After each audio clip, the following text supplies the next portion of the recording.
February 14th ஒரு முக்கியமான நாள் அப்படின்னு நம்ம எல்லாருக்குமே தெரியும்.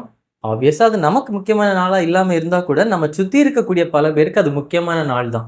இந்த மாதிரி ஒரு டேட்ட சொல்லும்போது, எக்ஸாம்பிளா இந்த டேட் அதாவது February 14th அப்படின்னு சொல்லணுமா? இல்ல February 14 அப்படின்னு சொல்லணுமான்னு கேட்டா, எப்படி குடுத்துருக்காங்களோ அப்படியே சொன்னா போதும்னு நீங்க திங்க் பண்ணலாம். ஆர் எல்ஸ் உண்மையாவே இதுக்கு இடையில ஏதாவது டிஃபரன்ஸ் இருக்கான்னு நீங்க திங்க் பண்ணலாம். திங்க் பண்றீங்க அப்படின்னா, ஆமா இருக்கு. அதாவது ஆங்கிலத்துல நம்ம இந்த டேட்ஸ எழுதும்போது, எழுதுறது ஒரு மாதிரி எழுதுவோம். சொல்லும்போது ஒரு மாதிரி சொல்லுவோம். இத சிம்பிளா எக்ஸ்பிளைன் பண்ணோம் அப்படின்னா, இப்ப நம்பர்ஸ நம்ம பார்த்துக்கிறோம்னா, கவுண்ட் பண்ணக்கூடிய நம்பர்ஸ் எல்லாமே கார்டினல் நம்பர்ஸ்ன்னு சொல்லுவோம். அதாவது 1, 2, 3, 4, 5, 6, 7, 8 அது வந்து கார்டினல் நம்பர்ஸ் அப்படின்னும், ஆர்டர ரிஃபர் பண்ணக்கூடிய நம்பர்ஸ ஆர்டினல் நம்பர்ஸ்ன்னு சொல்லுவோம். அதாவது 1, 2, 3, 4, 5 இத வந்து ஆர்டினல் நம்பர்ஸ்ன்னு சொல்றதா இருக்கும். இப்போ எந்த ஒரு டேட்டையுமே நீங்க எழுதும்போது கார்டினல் நம்பர்ஸ் யூஸ் பண்ணி தான் எழுதுவீங்க. அதாவது இங்க பார்த்தோம் அப்படின்னா February 14 அதாவது February 14 அப்படின்னு தான் நீங்க எழுதுறதா இருக்கும்.